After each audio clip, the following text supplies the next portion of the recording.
Welcome to From the Floor, a mini show showcasing the arcade games currently on the floor here at the Twincade arcade bar in Griffith, Indiana.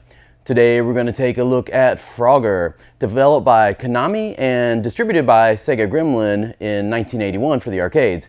It's today's subject on From the Floor.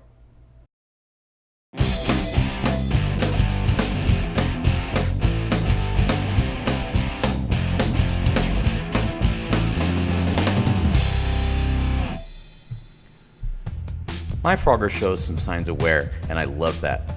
It has a peeling control panel overlay and plenty of battle wound scratches. It's undoubtedly been on location somewhere, and people play the heck out of it. Now it's getting tons of plays here at Twincade. Frogger is equipped with a 4-way controller and also has buttons for 1 and 2 players. Inside the clear plain bezel is a super cool inner cardboard overlay with tire tracks and game instructions. It's a nice touch. My Frogger is missing the side art, but this seems to be commonly missing on tons of Frogger machines. Frogger is a game that everybody knows about. Everyone. And there's a reason Frogger is so popular, because it's an amazing game. There's no reason to tell you about crossing the highway, and the turtles, and landing on a log, or my favorite thing, because it's played with just a sole controller, you can hold a beer and play it at the same time. I'm sure they had to have designed it with this in mind. The controllers are straightforward. You can move Frogger up, down, left, and right. The goal of the game is to land 5 of your frogs in their home base at the top of the screen, dodging obstacles along the way as you traverse from the bottom of the stage to the top. It's a pretty tough game. You have 9 ways to die. Softline magazine in 1982 stated that Frogger has earned the ominous distinction of being the arcade game with the most ways to die, among them running out of time, becoming roadkill, and drowning. It's a dangerous world for a frog. The Frogger screen is split into 2 sections.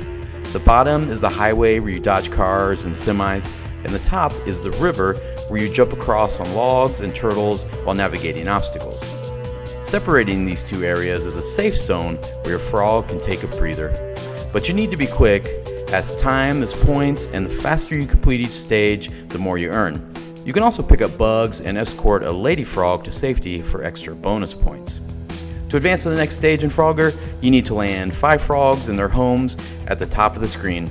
On the next stage, things get harder and faster, and so on until it's damn near impossible.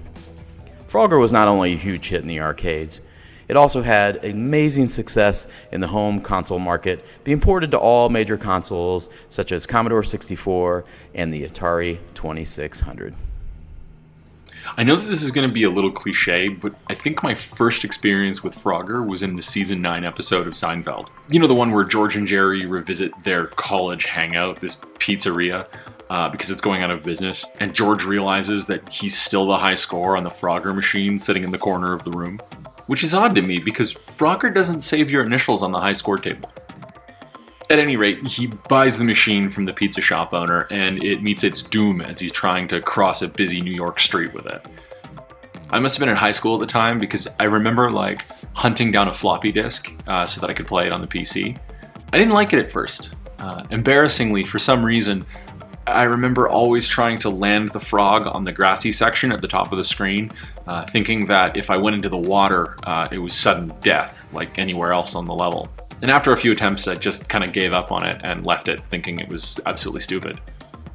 A few years ago, when I got into the arcade hobby, I remember seeing Frogger as this crazy popular game, and I couldn't understand why, because to me it was just dumb. I'd always just shrugged it off, but I remember getting myself in front of a Frogger cabinet, and instinctively, when I got to the top of the level, I jumped into the water. It hit me like a giant white truck that this is what I should have been doing all along. I felt like an idiot. And I don't know, I never really got that good at it. I could never really make it past the 3rd level, if I was lucky. Hey, thanks for joining us on this edition of From the Floor, all about Frogger. Be sure to check out our guest Chance and his buddy Josh's channel called The Canadian Arcade. I'll have a link for that in the description. Also be sure to hit the like button, subscribe, and give us a comment because we love talking to you.